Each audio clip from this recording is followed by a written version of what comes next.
Shalom, selamat pagi bagi kita semua jemaat yang terkasih, Bapak Ibu Saudara-saudara dimanapun kita berada pada saat ini. Mari dengan penuh sukacita memuji Tuhan sebelum kita mengawali segala aktivitas kita di dalam firman-Nya hari ini. Namun saya mengundang Bapak Ibu Saudara-saudara semua, sebelum kita mendengar firman Tuhan, kita berdoa. Puji dan syukur kami panjatkan kehadirat-Mu, Bapa yang bertahta di dalam kerajaan sorga, melalui anak-Mu Tuhan Yesus Kristus, yang memberikan napas kehidupan kepada kami. Begitu juga Tuhan dengan sukacita pada pagi hari ini. Sebelum kami mau melakukan segala aktivitas kami Tuhan, biarlah Tuhan yang menyapa kami di dalam firman-Mu, supaya kami penuh dengan sukacita dalam melakukan aktivitas kami. Dalam Kristus Yesus kami berdoa dan mengucap syukur. Amin. Bapak Ibu yang terkasih, firman Tuhan yang menjadi renungan hari ini Senin 4 Oktober 2021 tertulis di dalam Yohanes pasal 6 ayat 47. Saya akan bacakan untuk kita. Aku berkata kepadamu, sesungguhnya barang siapa percaya, ia mempunyai hidup yang kekal. Aku berkata kepadamu, sesungguhnya barang siapa percaya, ia mempunyai hidup yang kekal. Demikian firman Tuhan. Jemaat yang terkasih, firman Tuhan pada pagi ini berbicara tentang hidup yang kekal. Tentu kita akan membuat satu pertanyaan, atau mungkin sampai saat ini kita masih bertanya, apakah itu hidup yang kekal? Mengenai hidup yang kekal ini, kita kembali diperhadapkan dengan pemahaman yang benar tentang apa yang kita lakukan dan apa yang kita kerjakan, apa yang kita impikan dan apa yang kita raih selama ini, sehingga apa yang disebut dengan iman dan apa yang disebut dengan kepercayaan bukanlah hal semata-mata menjadi kiasan hidup. Sehingga manusia seakan-akan telah menjamin kenyamanan dan keamanan hidupnya ketika dia memiliki dan melakukan segala-galanya. Kenapa saya katakan sedemikian Bapak Ibu Saudara-saudara?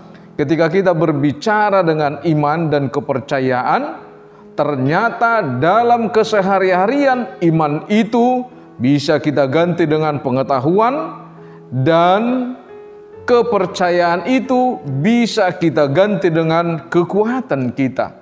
Sehingga pada hari ini kita kembali diingatkan bahwa kehidupan yang kita raih, yang selama ini didasari dengan pengetahuan, didasari dengan kekuatan, itu akan kita ganti bahwa apa yang kita lakukan, apa yang kita raih, apa yang kita inginkan, bagaimana supaya itu semuanya didasari oleh karena iman dan percaya kita kepada Yesus.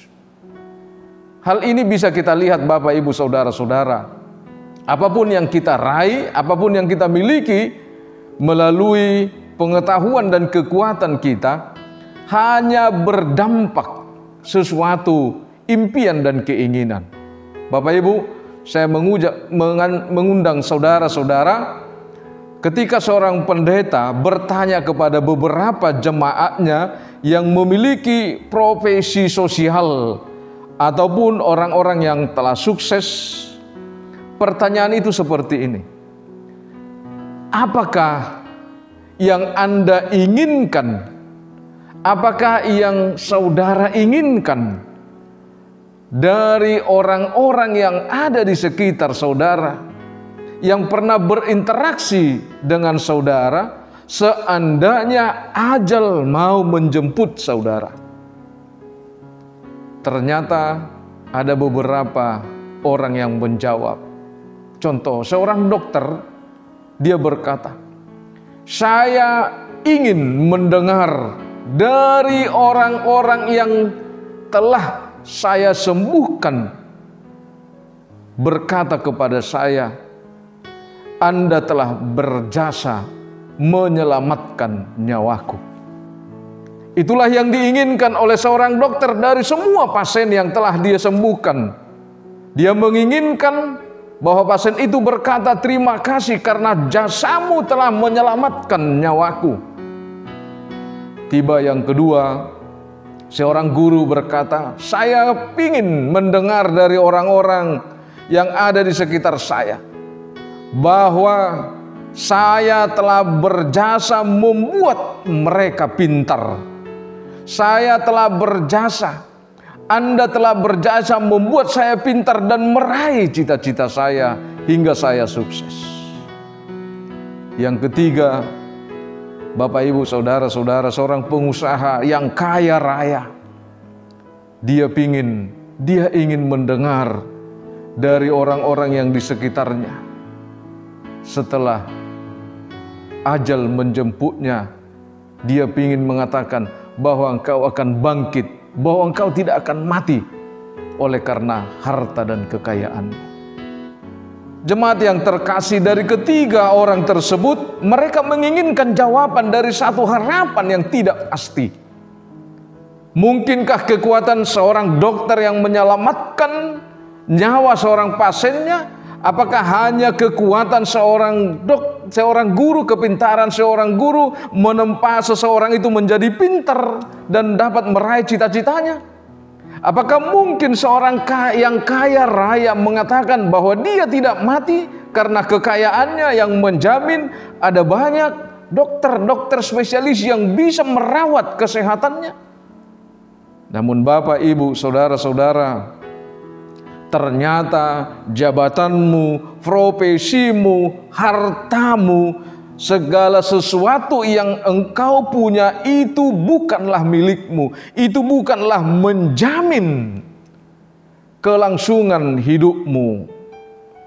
Kita harus kembali mengintrospeksi diri kita, Bapak, Ibu, Saudara-saudara, seperti apa yang diungkapkan di dalam Pengkhotbah 5 ayat 14. Sebagaimana ia keluar dari kandungan ibunya, demikian juga ia akan pergi telanjang seperti ketika ia datang, dan tak diperolehnya dari jeripayanya suatu pun yang dapat dia bawa dalam tangannya. Kita akan kembali seperti sebagaimana kita lahir dulunya. Sekalipun kita berjasa kepada orang lain, kita tidak akan mampu bahwa mengatakan jasa kita itu akan mengubah kematian itu untuk hidup yang kekal di tengah-tengah dunia ini. Karena itu, Bapak, Ibu, Saudara-saudara, jika semuanya sudah diperhadapkan kepada kita tentang apa yang menjadi upah dan jerih payah kita, tentu ternyata semuanya adalah ketidakpastian. Ada satu kepastian yang diberikan kepada kita, yaitu percaya. Percaya tidak hanya sekedar mengenal, percaya tidak hanya sekedar menjamin, tetapi percaya itu adalah legalitas bagi setiap orang yang mengikut Kristus supaya dia memiliki hidup yang kekal.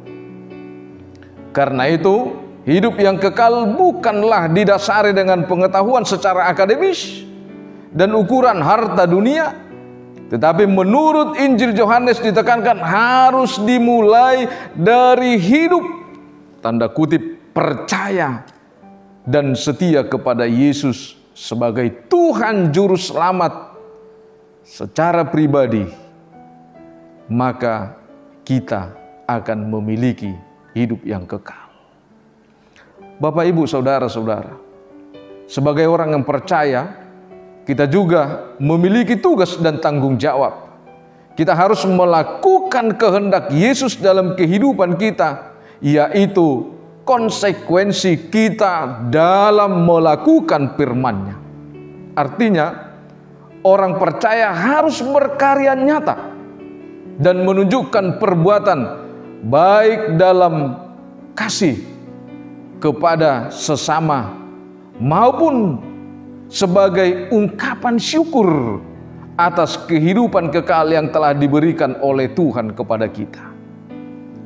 Bapak, Ibu, saudara-saudara, hidup kekal dianugerahkan kepada kita pada saat kita dilahirkan kembali di dalam Tuhan Yesus Kristus. Saat itulah kita menjadi manusia baru di dalam Tuhan.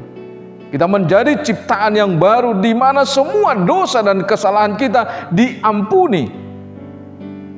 Kehidupan kita yang lama pun sudah berlalu dan yang baru sudah datang, seperti apa yang dikatakan firman Tuhan di dalam 2 Korintus 5 ayat 17. Kita harus menolak hidup yang lama dan jangan lagi mencintai hidup yang lama itu ketika kita sudah mendapatkan hidup yang baru, ketika kita sudah diciptakan dalam hidup yang baru, karena hidup yang baru itu adalah hidup di dalam Kristus dan memiliki hidup yang kekal. Bapak, Ibu, saudara-saudara, kehidupan yang kekal hanya ada di dalam Yesus dan tidak ada dalam hal lain di dunia maupun di luar dunia ini. Hidup yang kekal hanya diberikan kepada mereka yang percaya kepada Yesus Kristus sebagai Tuhan dan Juru Selamat, yang telah mengampuni dosa-dosanya lewat kematiannya. Karena itu Bapak, Ibu, saudara-saudara, ayat yang sangat terkenal dan ayat yang sangat kita cintai seperti tertulis di dalam Yohanes 3 ayat 16 itu, karena begitu besar kasih Allah akan dunia ini sehingga Ia telah mengaruniakan anaknya yang tunggal, supaya setiap orang percaya kepadanya tidak binasa, melainkan beroleh hidup yang kekal. Saudara-saudara harus meyakini itu, bahwa di dalam hidup yang barulah Anda mempercayai itu, bahwa Tuhan telah memberikan kasih karunia-Nya kepada saudara, kepada kita semua, kepada dunia ini melalui anaknya yang tunggal, pengampunan dosa dan hidup baru menuju kehidupan yang kekal.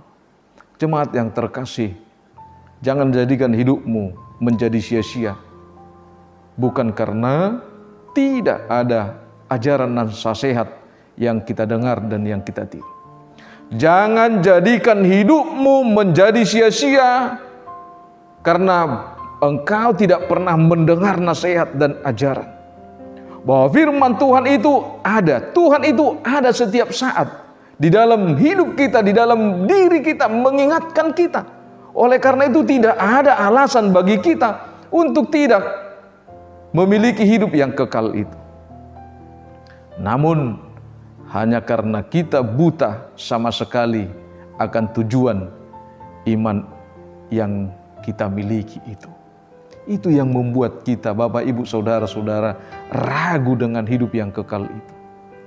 Keraguan kita lah yang membuat kita bahwa hidup yang kekal itu adalah di tengah-tengah dunia ini, dan hidup yang kekal itu dimiliki, diraih oleh karena pengetahuan dan harta dunia ini. Tetapi karena iman kita yang buta, iman kita yang tidak begitu kuat, kita diragukan oleh iman kita itu sendiri. Bapak, Ibu, saudara-saudara, hidup kekal itu jauh membuat kita lebih kaya daripada harta yang kita miliki saat ini. Hidup yang kekal itu jauh membuat kita lebih kaya daripada harta yang kita miliki sekarang ini. Hidup yang kekal itu jauh membuat kita lebih sukses, lebih bahagia, lebih damai dengan apa yang kita miliki, dengan pengetahuan yang kita miliki, dengan harta yang kita miliki, dengan sesuatu kuasa yang kita miliki. Ingat, kepercayaanmu tidak akan pernah sia-sia, karena upahmu adalah kehidupan yang kekal. Jangan sia-siakan imanmu, karena upahmu adalah hidup yang kekal. Jadikanlah aktivitasmu hari ini didasari oleh imanmu dan kepercayaanmu kepada Kristus. Amin. Kita berdoa. Terima kasih Bapa di sorga buat firman-Mu pada pagi hari ini yang mengantar kami untuk melakukan aktivitas kami Tuhan. Engkau ingatkan kami dalam segala kegiatan kami, dalam segala apa yang kami raih, apa yang kami cita-citakan, dan apa yang kami inginkan di tengah-tengah dunia ini bukanlah menjadi jaminan untuk memiliki hidup yang kekal. Tetapi Tuhan memberikan kesempatan kepada kami Tuhan di tengah-tengah kehidupan pekerjaan kami untuk mendapatkan kekayaan yang ada di tengah-tengah dunia ini. Namun pada pagi hari ini Tuhan mengingatkan kami bahwa upah bagi orang-orang percaya adalah sorga, di mana sorga itu adalah tempat hidup yang kekal bersama dengan Tuhan. Terima kasih Bapa di sorga. Kami yakin melalui iman kami pada pagi hari ini juga kami memohon di dalam kerendahan hati kami Tuhan, supaya Tuhan memberkati setiap jemaat-Mu, menuntun setiap jemaat-Mu, membekali setiap jemaat-Mu dalam segala aktivitasnya. Tolong setiap jemaat-Mu Tuhan yang memiliki pergumulan, angkat tangan-Mu Tuhan untuk memberkati setiap jemaat-Mu yang sakit, mengurapi mereka, memberkati setiap para medis di dalam sukacita dan kebijaksanaan, merawat para orang-orang yang sakit, secara khusus jemaat-Mu Tuhan untuk mendapatkan kesembuhan melalui Tuhan. Terima kasih Tuhan. Pada pagi hari ini kami juga berdoa buat bangsa dan negara kami ini. Kami yakin dan percaya sungguh berat Tuhan untuk membangun kebenaran itu di tengah-tengah bangsa dan negara kami. Tapi kami yakin bahwa Tuhan akan pakai setiap tokoh-tokoh dan pemimpin bangsa kami untuk membangun kesejahteraan dan kemakmuran bangsa dan negara kami ini di dalam kedamaian dan kebersamaan. Terima kasih Tuhan. Kami juga berdoa buat gereja-Mu HKBP. Kami yakin dan percaya Tuhan telah mengutus gereja-Mu, dan Tuhan telah mengutus juga para setiap hamba-Mu Tuhan untuk memberitakan Injil kebenaran-Mu, supaya visi dan misi gereja-Mu menjadi garam dan terang dunia bisa diterima oleh bangsa dan negara kami, bisa diterima oleh setiap orang-orang yang hidup di dalam kegelapan. Begitu juga Tuhan kami berdoa buat gereja-Mu HKBP Surabaya ini. Ada banyak keinginan-keinginan kami Tuhan melalui program-program gereja-Mu untuk melayani yang lebih baik lagi, supaya firman-Mu dapat menginjili, menyinari, menerangi setiap orang-orang yang masih belum mengenal Tuhan dan merasakan sukacita yang kami miliki.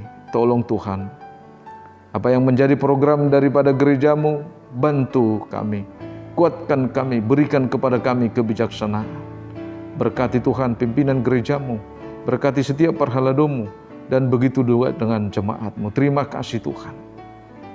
Dengarlah doa kami ini yang kami panjatkan hanya di dalam nama Anak-Mu Tuhan Yesus Kristus Juru Selamat kami. Anugerah Tuhan kita, kasih setialah Bapa, persekutuan Roh Kudus memberkati kita. Amin. Jemaat yang terkasih, selamat pagi bagi kita dan selamat melakukan aktivitas. Jangan lupa awali segala sesuatunya dengan doa dan laksanakan prokes di dalam hidup saudara. Terimalah salam kami, salam sehat. Horas.